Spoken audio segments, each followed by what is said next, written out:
main doubt on homosexuality. Is it prohibited in Islam? And why so? Because, I had, from the past 5 years, I've been with so many homosexuals.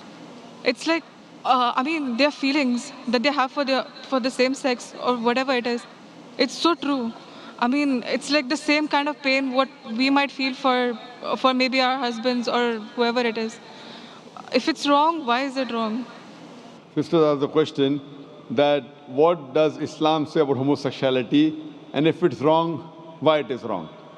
Allah says in the Quran in Surah Isra chapter number 17, verse number 32, that come not close to adultery, for adultery is an evil opening other roads to evil.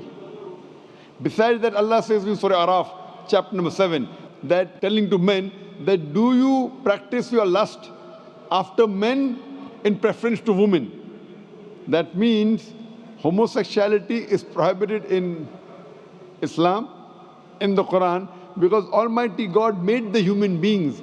Allah says in the Quran in Surah Rum chapter number 30 verse number 21 that He has put love between the hearts of husband and wife. Almighty God has made the human beings in such a way that they love the opposite sex. Generally, naturally, no human being loves the same sex.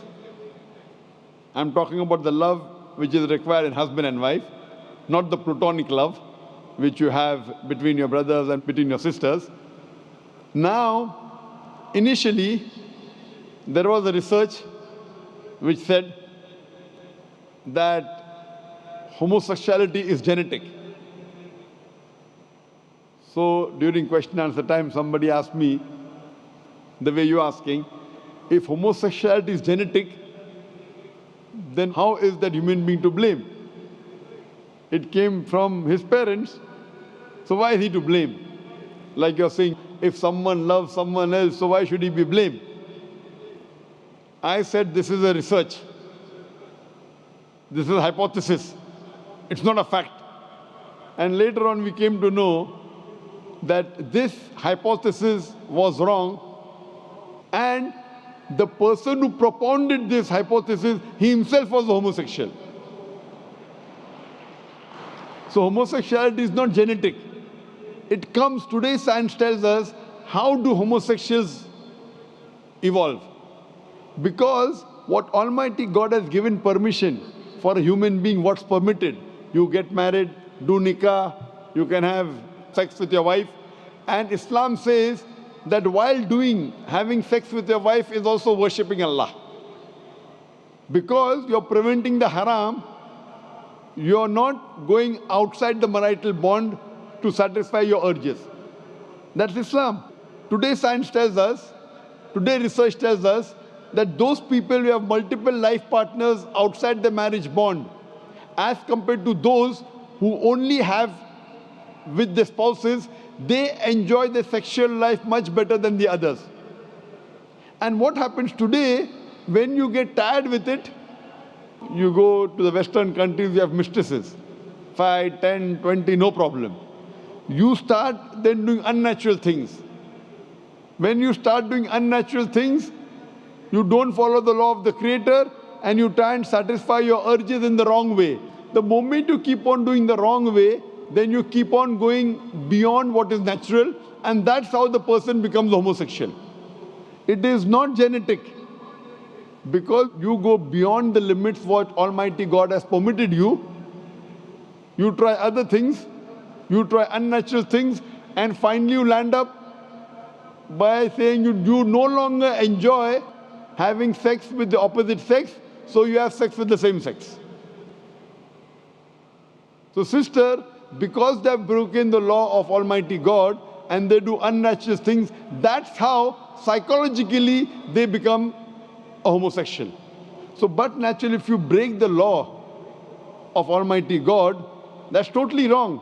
And that's how it lands up a person being homosexual. So they are to blame, and Islam prohibits homosexuality. Even Christianity prohibits homosexuality. Most of the religions are against homosexuals. It's now the Western countries are saying, because in democracy, whatever majority says, you win. Majority wins. In Islam, majority doesn't win, the haqq wins. The truth wins. I remember when I'd gone to Canada in 1996, the first time I went to give a lecture, in the front page I saw a man kissing a man. A man kissing a man, and it says that they have married each other. Today in Western countries, if I speak against homosexuality, it's a crime.